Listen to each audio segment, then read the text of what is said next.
드렸잖아요. 참 좀 찬양은 저희들의 심령을 이렇게 건드려서 움직이게 합니다.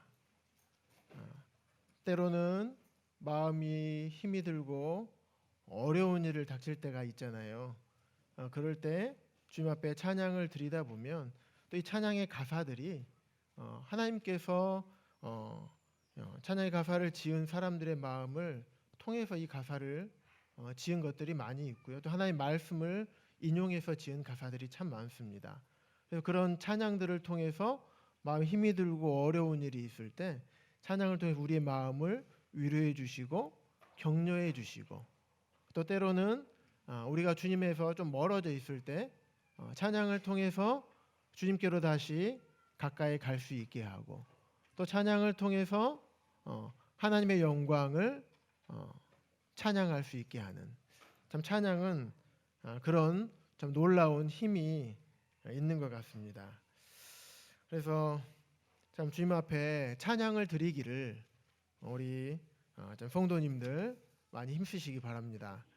많이 드리지 못해도 많이 듣다 보면 자연적으로 내 입술에서 찬양이 흘러나옵니다.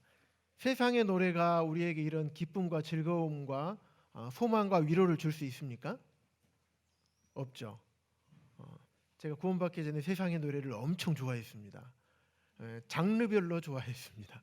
장르를 가리지 않고 참 들었었는데 세상의 노래들은 저희 영혼의 만족을 채울 수 없습니다. 저희 영혼의 어려움을 위로해 줄 수가 없습니다. 단 한 가지, 감정을 건드리는 것밖에는 없더라고요. 그래서 참 찬양은 참으로 놀라운 것 같습니다. 이 찬양을 드릴 수 있는 것은 신령과 진정으로 우리 마음을 다해서 찬양을 드릴 수 있는 사람은 누구밖에 없습니까? 구원받은 우리 그리스도인들밖에 없습니다. 구원받지 못한 사람도 찬양을 드릴 수 있지만 그가 그 찬양의 가사가 무엇인지, 찬양이 어떤 내용이 있는지 알면서 묵상하면서 신령과 진정으로 하나님께 찬양을 드릴 수는 없는 것입니다. 우리 성도님들은 참으로 복이 참 많으신 분들입니다. 저를 포함해서요. 오늘은 한 달에 한 번씩 전해지는 복음을 듣는 시간입니다. 복음은 어떤 사람들에게 필요한 것입니까? 복음이 필요한 사람들 이렇게 말씀하시면 안 되고요. 복음은 구원받지 못한 사람들, 한 단어로 표현하자면 죄인들을 위해서 필요한 것입니다. 성경의 로마서 3장 23절에 보면 하나님께서는 죄인을, 어떤 사람을 죄인이라고 하는지, 누구를 죄인이라고 하는지 말씀해 주고 있습니다. 그래서 찾지는 않겠습니다. 모든 사람이 죄를 범하였음에 하나님의 영광에 이르지 못하였다라고 말씀하고 있습니다. 모든 사람이 죄를 범하였다고 분명하게 선언하고 선포하고 있습니다. 여기 모든 사람이라는 범주는 인류 역사상 모든 사람을 다 포함을 하는 것입니다. 그러면 여기에 있는 제 자신도 여기에서 자유로울 수 없습니다. 모든이라는 개념은 하나도 빠짐없이라는 개념이 있습니다. 그래서 이 세상에 사람이라고 하는 사람은 전부 다 죄인이다 라는 말입니다. 이 죄인들에게 필요한 복음, 그 복음을 지금부터 살펴보도록 하겠습니다. 하나님 말씀 고린도전서 15장 3절에서 4절 함께 보겠습니다.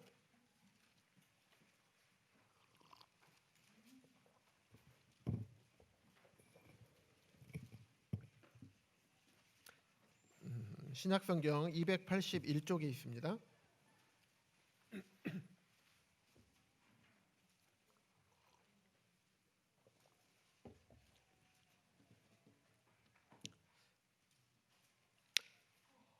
내가 받은 것을 먼저 너희에게 전하였노니 이는 성경대로 그리스도께서 우리 죄를 위하여 죽으시고 장사 지낸 바 되셨다가 성경대로 사흘 만에 다시 살아나사. 사도 바울이 여기서 나라는 분은 사도 바울을 의미합니다. 사도 바울이 받았다고 합니다. 이 복음을 사도 바울이 먼저 복음을 받았습니다. 그래서 고린도 교회 성도들에게 사도 바울이 복음을 전해 주었습니다. 여기에 계신 모든 성도님들도 하나님으로부터 직접 음성을 들어서 나에게 보여주시고 해서 구원받으신 분은 한 분도 안 계실 것입니다. 제 자신도 복음을 주님으로부터 환상 가운데 주님의 음성을 듣고 그러지 않았습니다. 먼저 구원받은 성도님들을 통해서 복음을 듣게 된 것입니다. 그때 성령님께서 역사하여 주셔서 제 마음을 움직이시고 제 머리를 깨우시고 귀를 열어주셔서 하나님의 복음을 들을 수 있는, 깨달을 수 있는 그런 자로 삼아주셨습니다. 그래서 앞선 형제님들을 통해서 복음을 듣게 되었고 그래서 구원을 받게 되었습니다. 사도 바울도 자신이 구원받게 된 것을 구원받지 못한 이방인들에게 전한다고 말씀하고 있습니다. 오늘도 그런 복음을 전해 듣는 시간입니다. 그래서 오늘 말씀을 잘 들으시면 참으로 구원받으실 수 있게 되는 것입니다. 첫 번째로 성경대로 사도 바울이 전한 복음은 첫 번째, 성경대로 그리스도께서 우리 죄를 위해서 죽으셨다라고 말씀하고 있습니다. 여기 고린도전서 15장에 손을 놓으시고요. 이사야서 52장 13절부터 15절까지 보겠습니다. 구약 성경입니다.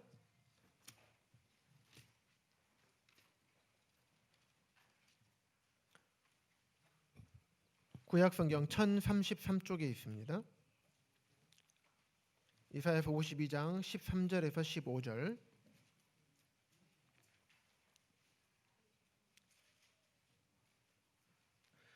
성경대로 우리 죄를 위하여 죽으셨다라고 하는 것은 성경에서 말씀하고 계신 대로, 성경에서 예언한 대로 예수 그리스도께서 우리 죄를 위해서 죽으셨다라고 하는데 그것이 무엇인지 지금 살펴보는 것입니다.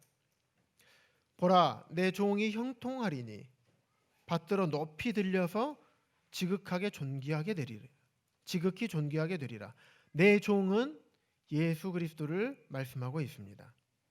근데 그분이 14절에 전에는 그의 모양이 타인보다 상하였고, 하나님의 종인 예수 그리스도, 그분이 형통하고 또 받들어 높이 들려서 지극히 존귀하게 되기 전에 그의 모양이 타인보다 상하였고 그의 모습이 사람들보다 상하였으므로 많은 사람이 그에 대해서 놀랐거니와 라고 말씀합니다. 먼저 존귀하게 되기 전에 먼저 끔찍한 고난을 당할 것이라고 예언되어 있습니다. 이 말씀은 언제 쓰여진 말씀이냐면 예수님이 이 땅에 오시기 전 700년 전에 기록된 말씀이 이사야 말씀입니다. 지금으로부터 약 2700년 전에 기록이 되었겠죠. 그래서 그 종이 너무 상하여서 사람인지 짐승인지조차 구별이 힘들 정도로 고난을 당할 것이라고 예언을 하고 있습니다. 그래서 많은 사람들이 그 종의 상한 모습을 보고 다들 엄청나게 놀랄 것이라고 말씀합니다. 하지만 그 종이 이 땅에 와서 많이 상하게 되지만 하나님께서 그를 14절에 있는 것처럼 13절에 있는 것처럼 하나님께서 그를 지극히 존귀하게 하셔서 전 세계의 왕들과 지도자들의 경배를 받게 될 것이라고 예언하고 있습니다. 아까 말씀드렸지만 그 고난받는 종은 누구일까요? 이 땅에 오신 예수 그리스도를 말씀하고 있습니다. 예수님이 태어나시기도 전입니다. 태어나시기 700년 전인 것입니다. 그런데 이 예언대로 예수님께서는 이 땅에 오셔서 여러분들이 많이 복음을 들으셨던 것처럼 채찍에 맞으시고 온몸이 상하고 얼굴도 머리도 가시관에 찔려서 손과 발과 옆구리에 목과 창이 박히고 온몸이 온 얼굴이 피범벅이 되었을 것입니다.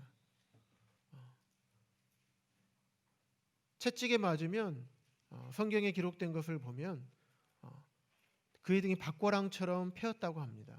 살점이 다 떨어져 나가서 이렇게 반듯해야 되는데 움푹 들어가고 나오고 고랑과 이랑처럼 그의 몸이 그렇게 상했다고 말하고 있습니다. 혹시 우리 여기 계신 성도님들 포함해서 모든 분들께서 그런 몸을 보신 적이 있습니까?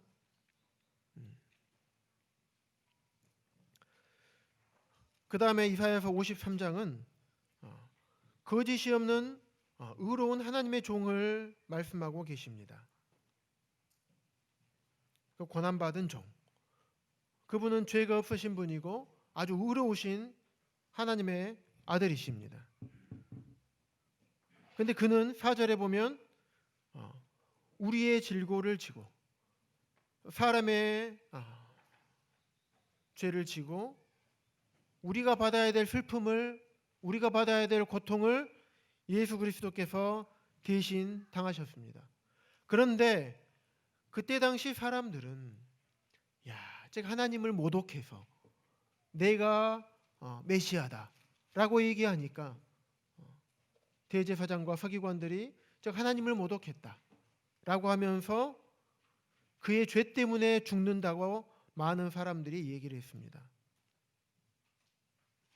우리는 생각하기를 그는 자기가 징벌을 받아 자기가 잘못한 그 죄값을 받아 하나님한테 맞고 저렇게 십자가에서 고난을 받는다라고 생각했습니다.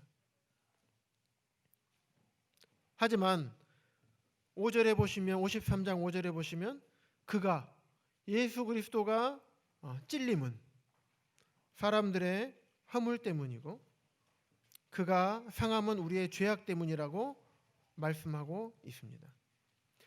의로우신 하나님의 종이신 예수 그리스도, 그분은 하나님께 맞고 고난을 당하고 찔리시고 상하고 채찍에 맞고 7절에 곤욕을 당하고 그 다음에 괴롭힘을 당하고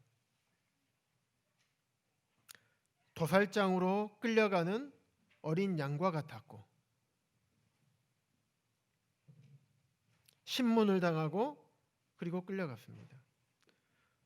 8절에 살아있는 자들의 땅에서 끊어졌다고 말씀하고 있습니다. 여기에 나오는 이 구절들이 누구를 말하고 있는 것입니까? 바로 하나님의 아들이신 예수 그리스도를 말씀하고 있습니다. 우리는 목자를 떠난 양처럼 하나님을 떠나가지고 길을 잃고 죄악 가운데서 방황하면서 살았습니다. 마치 우리 인생이 나의 생명이 내 것인 것처럼 저절로 나에게 주어진 것인 것처럼 내 인생은 내 것이기 때문에 하나님 없이도 살고 있었으며 하나님 말씀에 순종할 필요도 없었습니다. 왜? 내 인생이 내 것이기 때문에 그렇습니다. 내 생명은 내 것이기 때문에 하나님께서 나를 창조하지 않으셨고 하나님께서 나의 생명을 지으시지 않으셨고 나의 인생이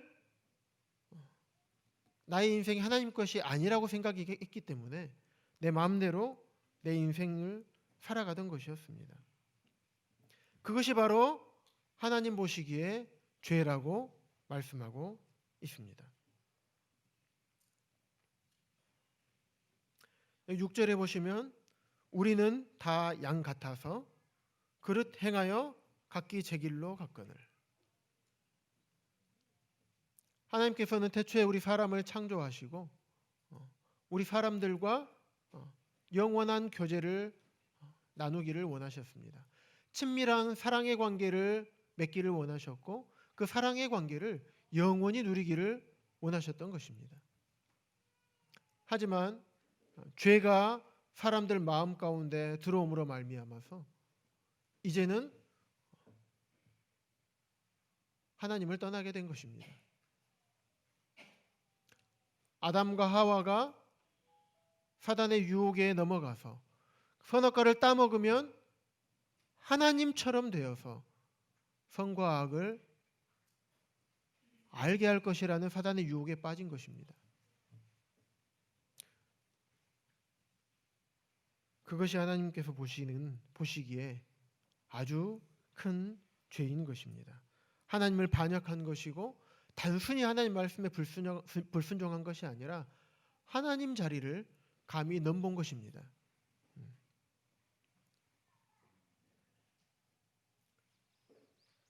그것이 바로 우리는 다 양 같아서 그릇 행하여 각기 제 길로 갔거늘 이라는 말씀의 뜻입니다. 우리 인생이 그렇습니다. 하나님께서 우리를 그러한 존재로 하나님과 영원한 사랑의 관계를 맺는 존재로 창조하셨지만 우리는 하나님을 믿지 않았습니다. 내 인생은 내 것이기 때문에 내 것이라고 여겼기 때문에 하나님께로 가까이 다가가지도 않았고 하나님 말씀에 순종하며 살지도 않았습니다.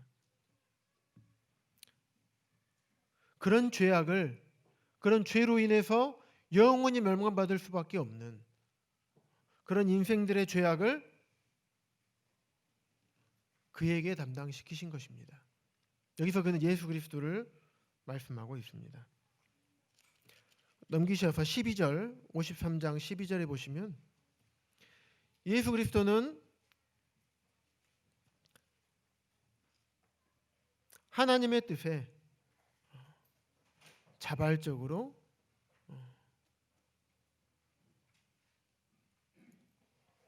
순종하면서 자기 영혼을 버려서 사망에 이르게 되셨다라고 말씀하고 있습니다. 예수 그리스도께서는 하나님을 모독한 신성 모독죄로 죽으신 것이 아니라 아무런 죄도 범하지 않으시고 그 자신이 하나님이신 것을 사실 그대로 말했을 뿐인 것입니다. 죄가 없으신 예수 그리스도, 거짓이 없으시고 의로우신 그분은 하나님의 아들이신 것입니다. 예수 그리스도께서 우리의 죄를 담당하시고 죄인인 우리에게 내려져야 할 하나님의 저주를 우리 대신 받으신 것입니다. 그 증거가 베드로전서 2장 24절에 정확하게 나와 있습니다. 베드로전서 2장 24절 함께 보겠습니다. 신약성경 380쪽에 있습니다.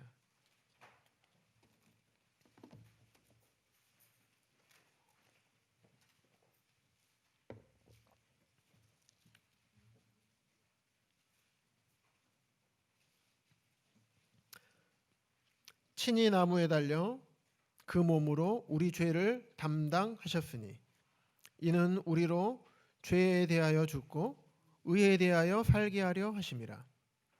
그가 채찍에 맞음으로 너희는 나음을 얻었나니.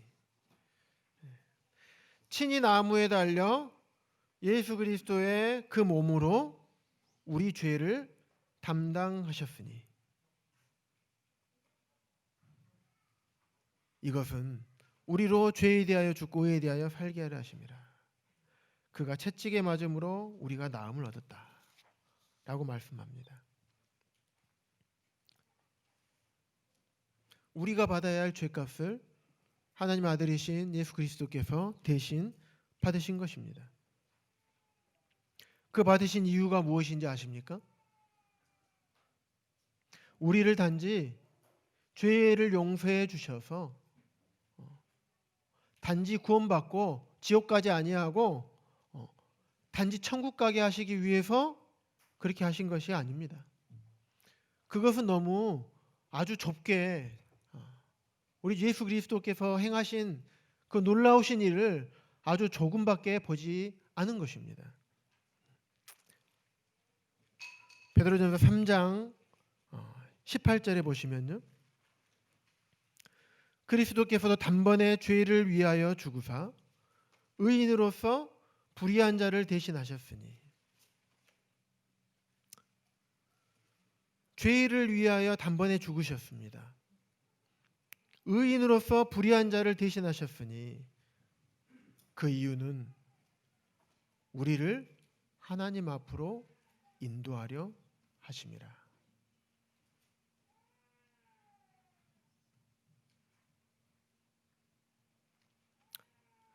우리의 죄로 인해서 하나님을 떠나버린 우리를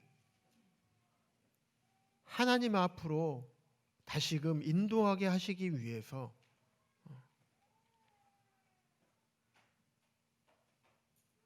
우리의 죄를 위해서 십자가에서 죽으신 것입니다. 하나님은 죄와 함께 하실 수 없는 분이십니다. 그러므로 죄인과 함께 하실 수가 없습니다. 그렇기 때문에 이 관계를 회복하게 하기 위해서 죄로 인해서 하나님과 사람의 깨어진 이 관계, 사랑의 관계를 회복하게 하시기 위해서 예수 그리스도께서 십자가에서 죽으신 것입니다. 이것은 이사야서 53장 예언의 성취인 것입니다. 이 고난받은 하나님의 종은 바로 예수 그리스도이신 것입니다.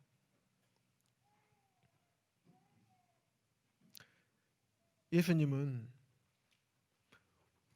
죄인인 우리, 불의한 우리를 대신해서 죽으셨습니다.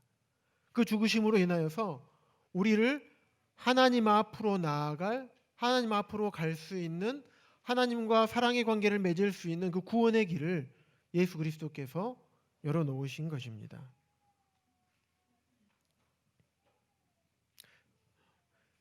이 놀라운 사랑이 여기 계시는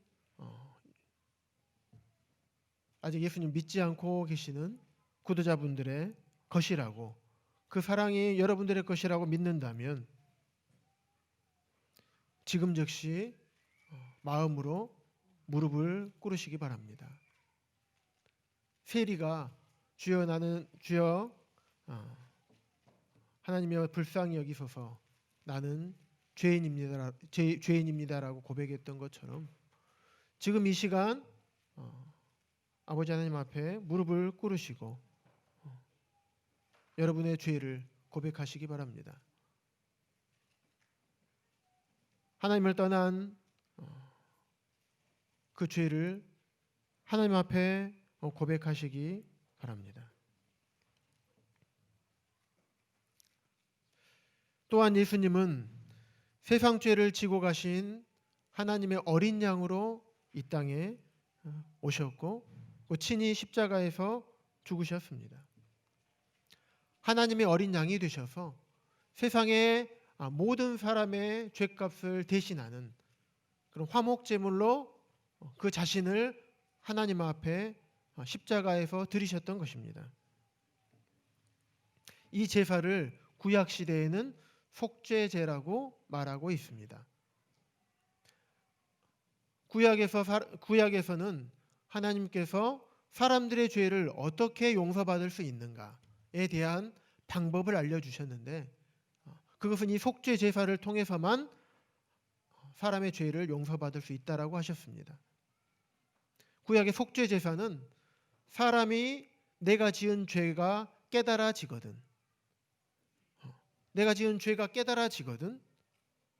흠없는 동물을 가져와야 됩니다. 흠없는 어린 양을 끌고 와야 됩니다. 제사장 앞으로 끌고 와서 그 머리에 안수를 합니다. 안수를 한다는 것은 이렇게 안수를 하면요, 나의 죄가 이 가져온 제물, 희생 제물인 어린 양, 흠없는 어린 양에게로 나의 죄가 이렇게 전이가 됩니다. 그래서 동일시하는 의미가 있습니다. 안수라는 것은. 그래서 죄인인 내가 죽어야 되지만 내가 죽으면 안 되겠잖아요. 그래서 어린 양을 가져온 거잖아요. 제물인. 그래서 이 어린 양이 나의 죄값을 대신 뒤집어 씌워서 뒤집어 쓰고 대신 죽는 것입니다. 그런데 이 어린 양을 그냥 제사장이 죽이는 것이 아닙니다. 죄인이 직접 이 어린 양을 잡아서 칼로 찔러서 죽이는 것입니다. 이것을 제사장이 하나님께서 제사장에게 어린 양을 가져오면 너가 죽여라. 그래서 제사를 드려라 하면 되잖아요. 그런데 하나님께서는 그렇게 하지 않으셨습니다. 사람이 죄를 범하는 것을 원치 않으셨기 때문에 이 죄에 대한 형벌이 얼마나 끔찍한 죽음이라는 것을 사람에게 뼈저리게 알게 하기 위해서 죄인이 직접 그 희생 제물을 죽이도록 만드신 것입니다. 그래서 죄인이 자기의 죄가 생각나서 어린 양을 가지고 가서 딱 그 양을 죽일 때 얼마나 신음하고 고통 가운데서 몸부림치고 괴성을 지르고 팔짝팔짝 뛸 그 어린 양의 모습, 피가 범벅이 되어 흘러나오는 그 어린 양의 모습을 보면서 죄에 대한 값은 이렇게 무시무시하고 겁나는 것이구나. 이제 다시는 내가 죄를 짓지 않아야겠구나 라는 것을 생각할 수 있도록 하나님께서 그렇게 하셨던 것입니다. 히브리서 앞으로 넘기셔서요, 히브리서 10장 4절을 함께 보겠습니다.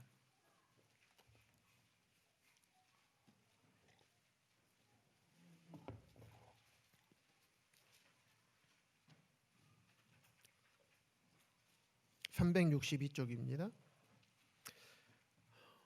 10장 4절에 보면 황소와 염소의 피가 능히 죄를 없이 하지 못한다라고 말씀하고 있습니다. 동물을 희생하여 드리는 제사는 죄를 영원히 없앨 수가 없는 것입니다. 아까 말씀드렸듯이 동물의 제사는 한 개의 죄에 대해서만 용서받을 수 있는 것이에요. 내가 방금 죄에 대한 용서함을 받고 싶어서 방금 제사를 지내고 집으로 돌아가다가 또 죄를 지으면 다시 양을 가지고 와야 됩니다. 황소와 염소의 피가 우리의 죄값을 영원히 갚을 수가 없는 것입니다.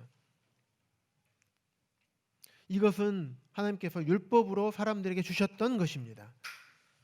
1절에 보시면 10장 1절, 율법은 장차 올 좋은 일의 그림자일 뿐이요 참 형상이 아니므로 해마다 늘 드리는 같은 제사로는 나아오는 자들, 죄 사함을 받기 위해서 제사를 드리기 위해서 나아오는 자들을 언제나 온전하게 할 수 없느니라라고 말씀하고 있습니다.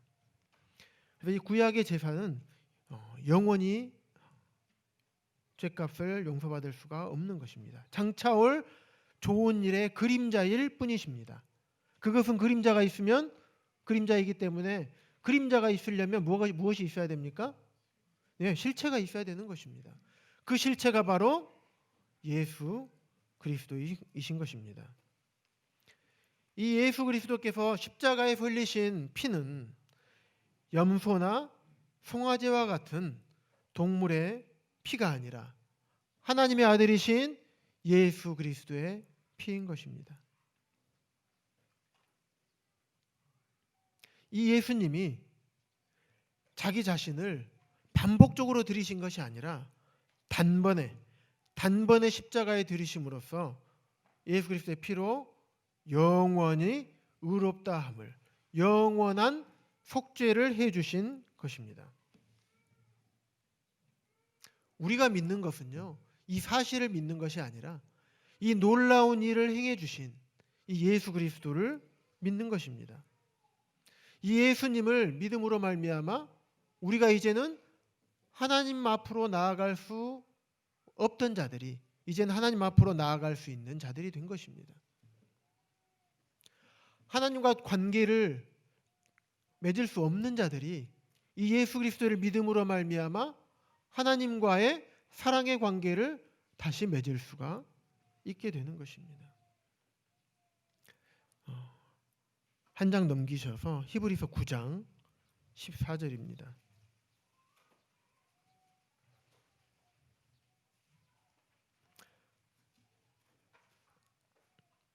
하물며 영원하신 성령으로 말미암아 흠없는 자기를 하나님께 드린 그리스도의 피가 어찌 너희 양심을 죽은 행실에서 깨끗하게 하고 살아계신 하나님을 섬기게 하지 못하겠느냐.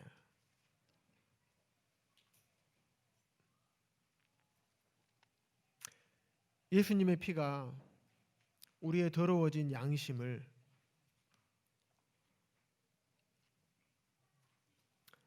깨끗하게 하고 살아계신 하나님을 섬길 수 있도록 하나님과의 관계를 회복하여 주신 것입니다. 앞서 베드로전서 3장 18절에 읽었던 것처럼 예수 그리스도께서 단번에 죄를 위하여 죽으신 그 이유가 우리를 하나님 앞으로 인도하게 하기 위해서 죽으셨고, 방금 본 히브리서 9장 14절에 있는 말씀처럼 하나님을 섬길 수 있도록 하나님과의 관계를 회복하여 주시기 위해서 십자가에서 예수 그리스도의 피가 흘려지신 것입니다.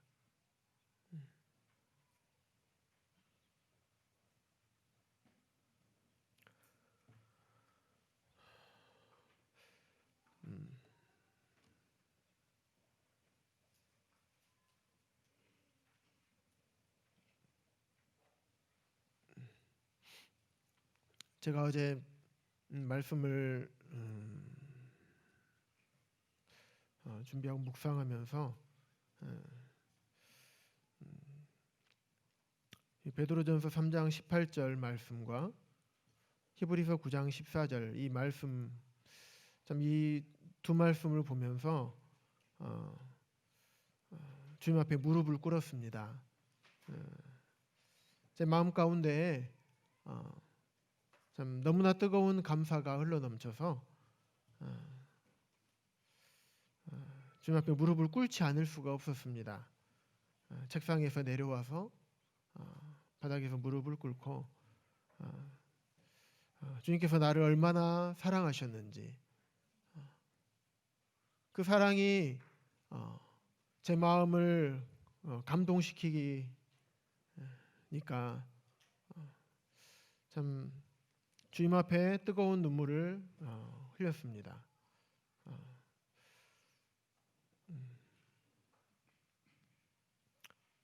우리가 그리스도인으로서 살면서도 하나님과의 사랑의 관계를 먼저 생각하는 것이 아니라 때로는 눈에 보이기 좋은 것들을 먼저 따라갈 때가 참 많습니다. 죄인이었던 우리를 하나님과의 사랑의 관계로 부르시기 위해서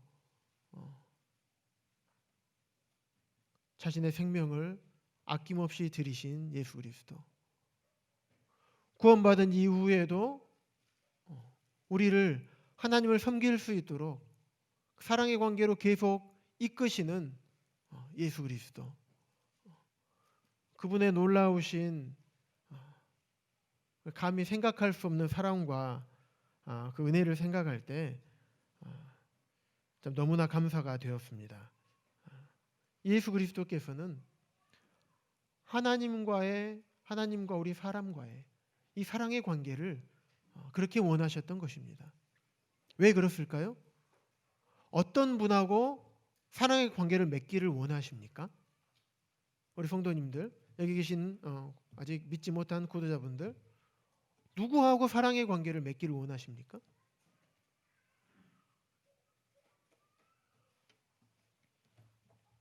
사랑하는 사람하고 사랑의 관계를 맺기 원하시지 않습니까?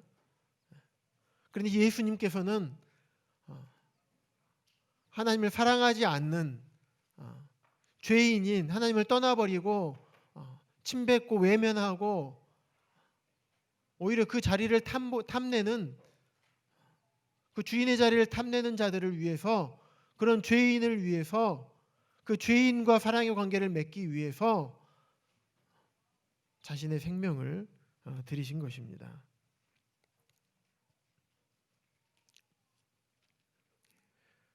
그래서 예수님께서 하나님의 고난받는 종으로 우리 죄를 십자가에서 완전히 다 담당해 주신 것입니다.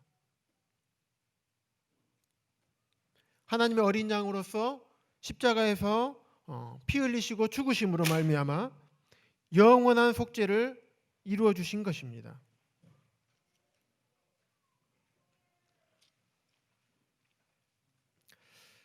히브리서 10장 17절 말씀 보시면요, 그들의 죄와 그들의 불법을 내가 다시는 기억하지 아니하리라 말씀하십니다. 다시는 기억하지 않겠다라고 말씀합니다. 다른 성경에서는 동이 서에서 먼 것 같이 우리의 죄과를 다 옮기셨다라고 말씀합니다. 18절에 이것을 용서했은즉 다시 죄를 위하여 제사 드릴 것이 없느니라라고 선언하십니다. 이 말씀이 바로 고린도전서 15장 3절에서 보았던 것처럼 성경대로 그리스도께서 우리 죄를 위하여 죽으셨다는 말씀입니다. 자, 고린도전서 15장 4절, 성경대로 그리스도께서 우리 죄를 위하여 죽으셨고 죽으셨을 뿐만 아니라 장사 지낸 바 되셨다라고 말씀하고 있습니다. 장사 지낸 바 되셨다. 예수님은 십자가에서 죽고 끝난 것이 아닌 것입니다.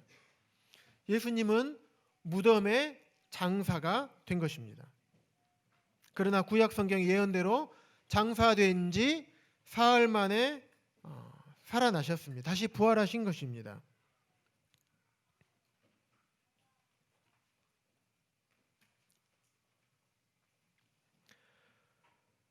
마태복음 찾지는 않겠습니다만은 마태복음 27장 66절에 보면 그들이 경비병과 함께 가서 예수님의 시체를 그 무덤에 넣고요. 무덤에 넣고 돌을 임봉하고 무덤을 굳게 지키니라라고 되어 있습니다. 그때 당시 예수님은 세상에 많은 이슈가 되었기 때문에 그의 시체를 제자들이 어떻게 하지 못하도록 빌라도가 확실하게 그의 무덤을 돌로 막았습니다. 돌로 막고 거기에 임봉했습니다. 임봉은 빌라도의 임봉을 한 것입니다. 그때 당시 총독이었던 빌라도가 도장을 꽉 찍은 것입니다. 어떤 중요한 문서 같은 거 있으면 도장을 꽉 찍잖아요. 밀랍 도장을 딱 찍는 것처럼 이걸 뜯어버리면 누가 뜯었는지 바로 알 수 있도록 공식적인 법률 문서를 확증하고 식별하기 위해서 빌라도의 임봉을 찍은 것입니다. 그런 봉인은 그것을 명령한 통치자나 어떤 당국의 허락 없이는 그것을 다시 제거할 수가 없었던 것입니다. 만약에 경비들이 이 임봉이 떼어져서 시체가 없어지게 된다면 그 경비병은 죽임을 당하게 돼야 되는 것입니다. 그래서 예수님의 장사되심이 중요한 이유가 무엇이냐면 요즘 성경을 반대하는 이런 많은 사람들이 복음은 신화나 인간의 상상이나 아니면 허구라고 말씀하고 있습니다. 그렇게 이야기를 합니다. 하지만 예수님이 죽으시고 장사되신 것은 허구가 아니고 상상이나 소설이 아닌 확실한 역사에 근거하고 있다는 명백한 증거이기 때문에 장사되심이 굉장히 중요한 것입니다. 그리고 이 복음은 예수 그리스도께서 죄를 위해서 희생되신 것을 또 많은 증인들이 목격을 했고 로마 관리들이 확인을 했기 때문에 인봉을 찍었습니다. 빌라도도 그것을 보았습니다. 그래서 이 사실에 의해서 분명하게 입증된 실제적인 사실입니다. 성경대로 장사 지낸 바 되신 것입니다. 세 번째로 성경대로 사흘 만에 다시 살아나셨습니다. 이 고린도서 15장 5절에서 9절에 보면요, 예수님이 부활하신 후에 수많은 사람들이 부활하신 예수님을 만났다라고 증언하고 있습니다.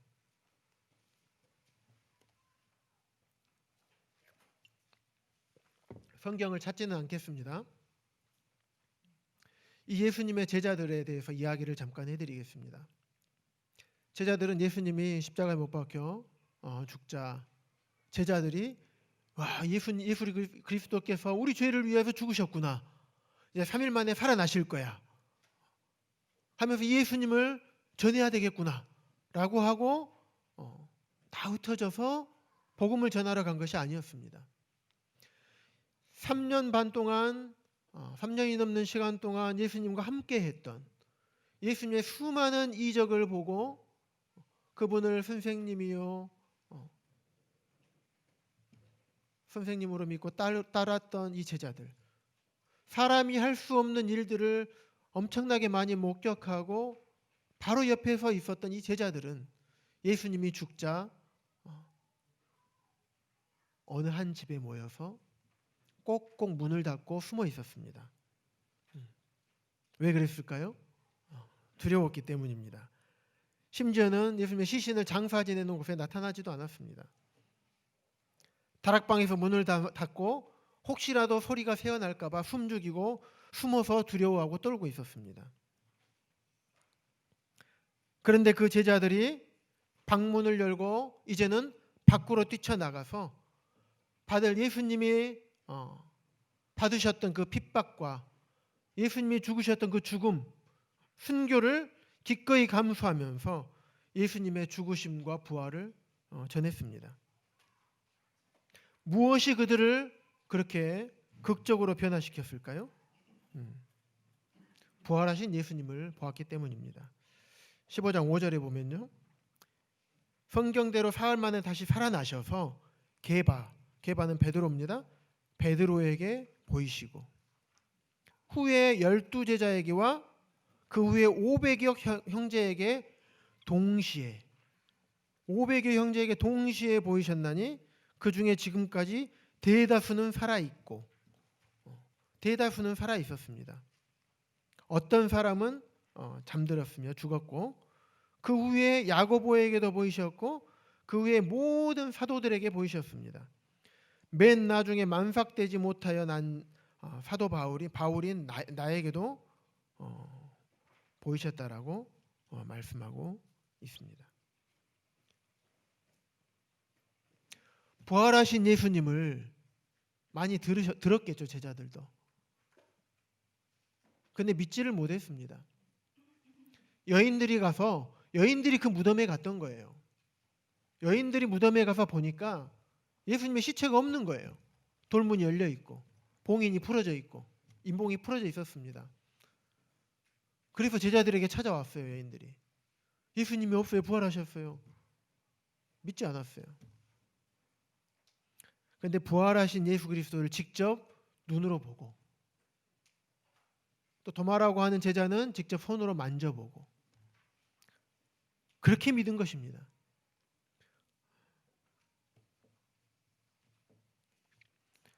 실제로 예수님의 부활하신 것을 보았기 때문에 죽음을 불사하고 예수님의 죽으심과 부활을 전하러 갔던 것입니다. 거짓을 위해서 부활하지 않으셨는데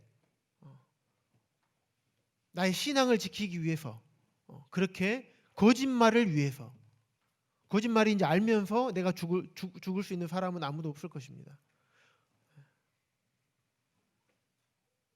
그것을 사실이라고 믿기 때문에 그것을 위해서 목숨을 기꺼이 내어놓을 수 있는 것입니다.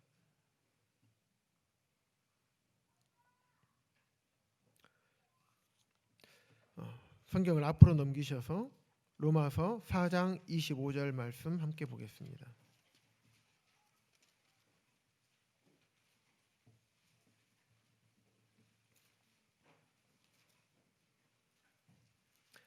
(4장 25절) 한 목소리로 함께 읽겠습니다.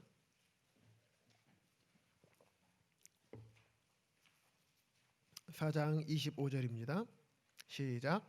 예수는 우리가 범죄한 것 때문에 내줌이 되고 또한 우리를 의롭다 하시기 위하여 살아나셨느니라. 예수님께서 우리 사람의 범죄한 것 때문에 십자가에 내어줌이 되어서 십자가에서 물과 피를 다 쏟으시고 죽으신 것입니다. 그리고 또한 우리를 의롭다 하기 위해서 3일 만에 부활하심으로 십자가에서 예수 그리스도께서 하나님 앞에 드리신 우리 사람들의 죄를 대속하기 위해서 하나님 앞에 드리신 그 속죄 제사를 하나님께서 받으셨음을 부활하심으로 확증해 주신 것입니다. 성경대로 사흘 만에 부활하신 것입니다. 700년 전에 예언된 메시아 하나님의 종 다시 살아날 것을 예언을 했습니다. 그래서 다시 높임을 받을 것이라고 예언되었습니다. 죽어버리기만 하고 다시 부활하지 못하고 죽기만 한다면 그는 다시 높이 들림을 받지 못할 것입니다.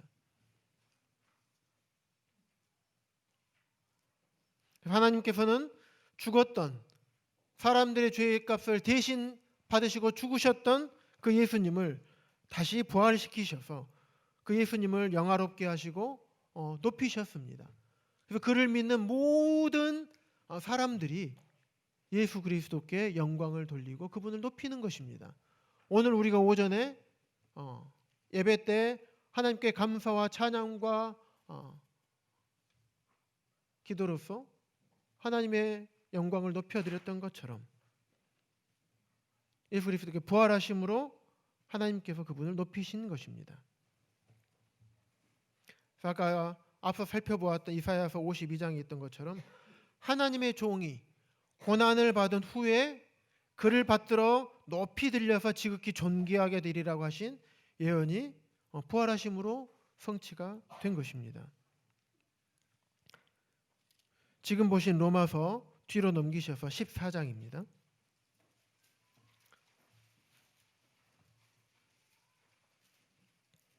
14장 9절에 보시면 이를 위하여 그리스도께서 죽었다가 다시 살아나셨으니 곧 죽은 자와 산 자의 주가 되려 하심이라.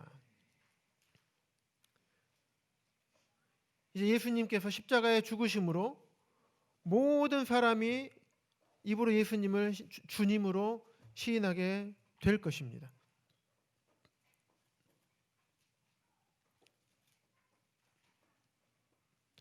나의 모든 죄값을 다 용서해 주시고 다시 3일 만에 부활하셔서 참으로 나의 주인이 되신 나의 주님이 되신 우리 주 예수 그리스도를 믿는 분은 이제는 그분을 나의 모든 죄를 갚아주신 나를 죄에서 건져주신 구주요 참으로 나를 창조하시고 나를 다스리시고 나를 이끌어 가실 내가 합당히 반드시 섬겨야 할 그런 주님으로 내가 고백할 수 있게 되는 것입니다. 믿는 자들은 살아있는 이 땅에서 예수 그리스도를 주님으로 고백하게 될 것입니다. 하지만 믿지 않는 자들은 이 땅이 아닌 심판대에서 그분을 심판의 주로 고백하게 될 것입니다. 빌립보서 2장 11절의 말씀을 보면요, 모든 사람이 입으로 예수 그리스도를 주로 시인하게 될 것이라고 말씀하고 있습니다. 모든 사람이, 믿는 사람이건 믿지 않는 사람이건 모든 사람이 그분을 주님으로 시인하게 됩니다. 예수 그리스도를 믿은 사람들은 이 땅에서, 믿지 않은 사람들은 심판의 장소에서, 지옥 형벌의 심판의 장소에서 그를 믿게 될 것입니다. 그분을 주님으로 고백하게 될 것입니다. 여러분들 언제 그분을 주님으로 고백하실 것입니까?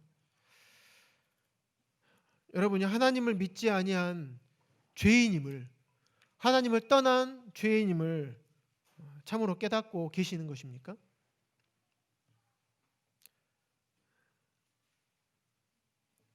이 복음은요, 죄인에게 필요한 것입니다.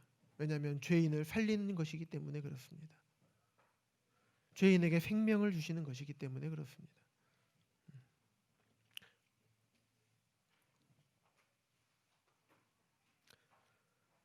하나님은 우리가 하나님을 떠난 죄에서 구원받고 하나님과의 관계를 회복하기를 원하십니다. 여기 계신 모든 분들도 하나님과 관계를 온전하게 회복하기를 원하십니까?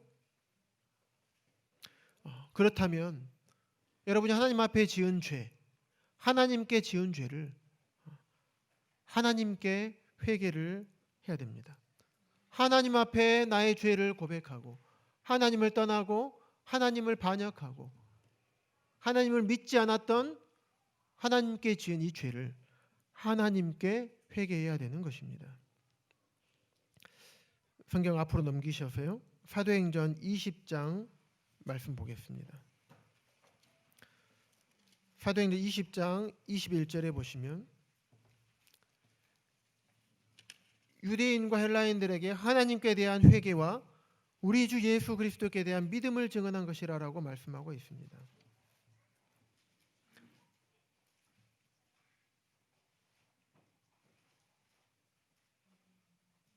예수님은 요한복음에 보면 죄에 대하여라 하면 그들이 나를 믿지 아니함이로라고 말씀하셨습니다.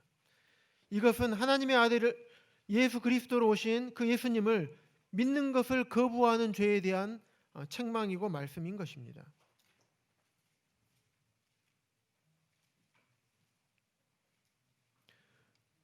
예수님을 믿지 아니한 분들은 지금까지 살아오면서 예수 그리스도를 믿지 아니한 죄를 회개해야 되는 것입니다. 그게 바로 하나님께 대한 회개인 것입니다. 회개는 단순히 내가 하나님 제가 죄 지었습니다, 음란한 생각을 했고 남의 물건을 탐냈고 이게 하나님께 대한 회개가 아닌 것이에요. 그날에 심판의 날에 가서 하나님께서 어떠한 죄를 여러분에게 물으실 것입니까? 네가 도둑질했지 그러니까 지옥 가라. 생각으로 죄를 범했네, 너 그것 때문에 지옥 간다. 여러분이 심판의 주 예수님 믿지 않은 분들께서 딱 갔는데 심판의 주로 주님께서 진짜 계셔요. 그러면 그때 어떤 생각이 들겠습니까? 내가 거짓말했는데 이 죄 때문에 지옥 가겠다, 이렇게 생각이 드시겠습니까? 아닙니다. 내가 이 주님을 만물의 창조 주시고 실제로 계시는 이 나의 주인 되신 주님을 내가 믿지 아니하였구나 라고 생각할 것입니다. 그 죄를 하나님 앞에 회개해야 됩니다.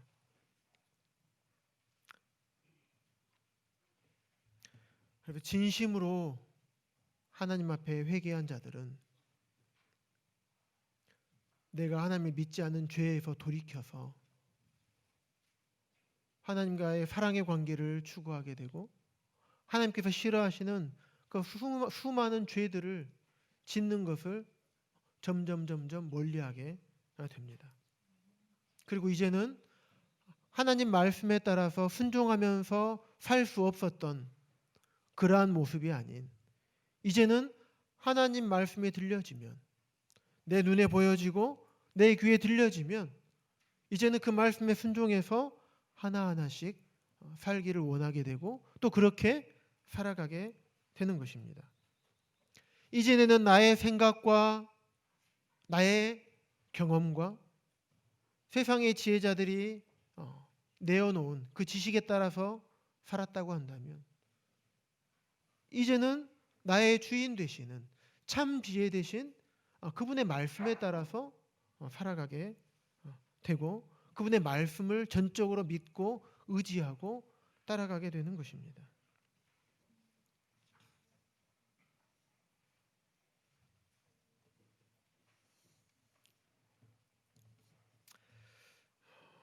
아직 예수님을 믿지 않으신 분들께서 정말 회개하셨다면, 좀 죄인인 것을 깨닫고 하나님께 회개를 하셨다면 우리 주 예수 그리스도에 대한 믿음을 가지셔야 됩니다. 그 믿음은 하나님께서 여러분을 사랑하셔서 하나님의 아들이신 예수 그리스도를 이 땅에 보내주신 것입니다. 또 이 땅에 내려오신 하나님의 말씀에 순종해서 이 땅에 내려오신 예수 그리스도, 십자가에 달리셔서 우리 모든 사람의 죄를, 나의 죄를 담당하시고 십자가에서 피 흘리고 죽으신, 우리 인생들의 모든 죄를 영원히 갚아주신, 다시는 죄를 위해서 제사 드릴 것이 없게, 다시는 우리의 죄를 기억하지 아니하시는, 동이 서에서 먼 것 같이 우리의 죄과를 완전히 옮겨버리신 그 예수 그리스도, 그분을 믿는 것입니다.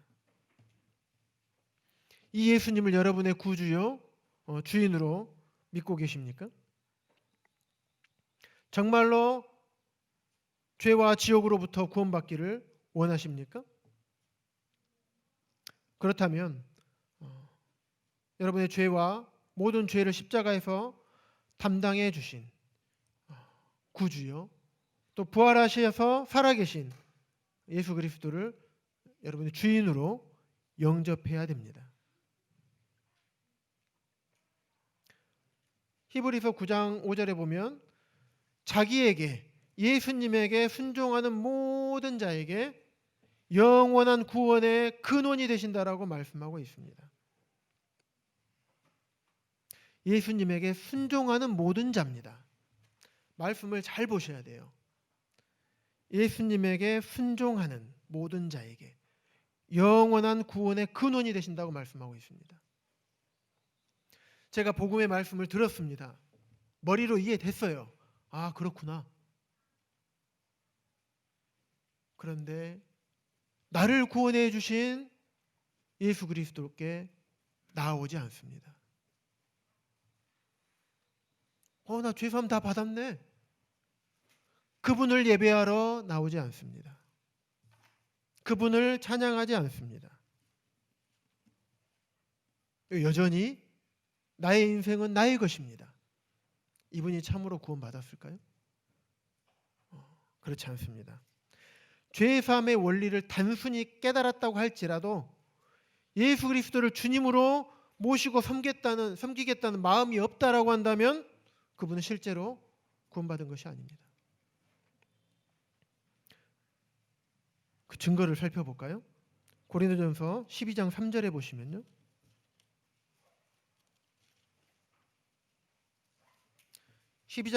보시면요. 성령으로 아니하고는 누구든지 예수를 주시라 할 수 없느니라. 우리가 앞서 살펴보았던 로마서 말씀도 그렇고요. 성령으로 아니하고는, 구원받으면 보혜사 성령님을 우리에게 선물로 주십니다. 우리 안에 성령님께서 임재하시게 됩니다. 성령으로 하지 않으면 예수님을 나의 주님으로 고백할 수 없습니다. 그렇기 때문에 예수님의 순종하는 모든 자에게 영원한 구원의 근원이 되시는 것입니다. 죄사함의 원리를 머리로 이해했다고 해서 정말로 참으로 깨달았다면 그분의 말씀에 따라서 살게 되는 것입니다. 오늘 시편 116편에 대해서 한 형제님이 읽어주셨는데요. 그 중에 12절에 보면 내게 주신 모든 은혜를 내가 여호와께 무엇으로 보답할까? 그분이 주인인지 몰랐다 하더라도 정말 주님의 사랑을 정말 깨달은 자라면 내가 그분을 위해서 살고 싶어하는 마음이 생깁니다. 아, 내가 받은 은혜가 이렇게 큰데 그분의 은혜를 당연히 보답하고 살아야 되지 않겠는가?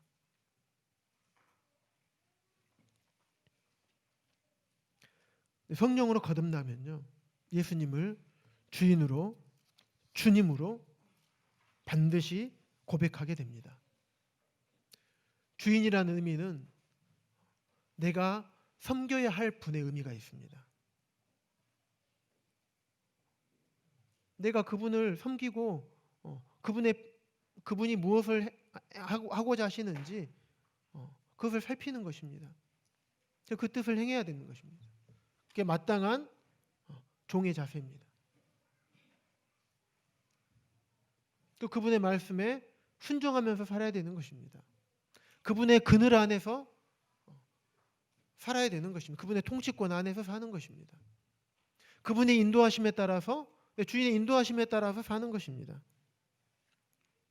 구원받은 자들은, 그래서 예수 그리스도를 참으로 믿은 분들은 그 말씀에 따라서 삽니다. 물론 완벽하게 살 수는 없지만은 그 말씀에 따라서, 이전에는 그런 삶을 아예 생각지도 않았는데 이제는 그 말씀에 따라서 점점 순종하여 살아가게 되는 것입니다. 성령님은 생명이 있는 분입니다. 살아계신 분입니다. 살아계신 성령님이 사람의 마음에 들어오면요, 움직이십니다. 그래서 구원의 증거가 밖으로 드러나게 되어 있습니다.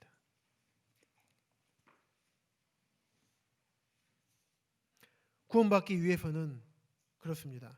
죄의 사함의 원리를 깨닫고 믿어야 합니다. 하지만 머리로만 깨달아서는 구원받을 수가 없습니다.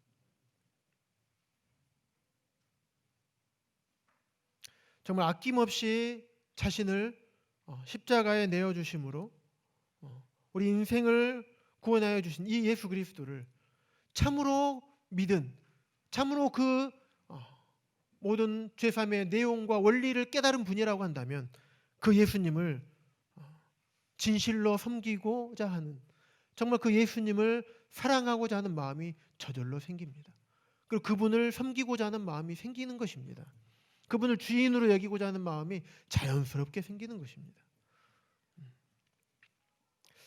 마지막 한 말씀만 보고 마치겠습니다. 요한복음 1장 12절입니다.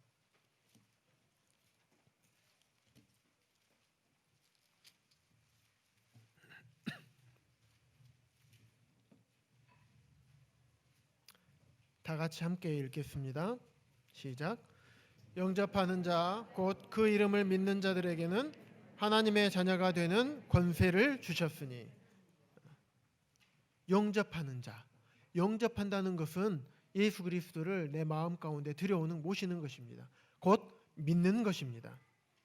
그런 분들에게는 하나님의 자녀가 되는 권세를 주셨다라고 말씀하고 있습니다. 예수님을 내 모든 죄를 용서해 주신, 대신 갚아 주신, 죄에서 구원해 주신 구원자요, 나의 주님으로 영접하는 그 순간, 믿는 그 순간 우리의 죄에 대한 심판은 영원히 사라지게 되는 것입니다.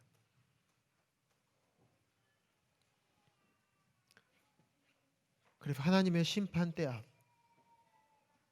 죄에 대한 지옥 형벌에 대한 심판대 앞에 서지 않는 것입니다. 예수 그리스도를 믿지 않는 것은 우리에게 이렇게 베풀어 주신 하나님의 은혜와 예수 그리스도의 십자가를 무시하는 것입니다. 그분을 능멸하는 것입니다. 그분을 믿지 않고 거절하는 것은 여러분 스스로 심판과 지옥 형벌을 택하는 것입니다.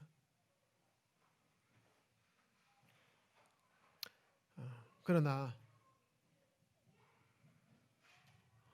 하나님의 사랑을 깨닫고 예수 그리스도를 믿으셨다라고 한다면 예수 그리스도께서 우리들 안에 실제로 거하시는, 정말 내 안에 살아서 숨쉬고 나에게 말씀하시고 나에게 생각을 주시고 말씀을 깨닫게 하시고 그분을 찬양하고 그분께 영광을 돌리고 예배드리는 그러한 새로운 생활을 살게 하실 것입니다.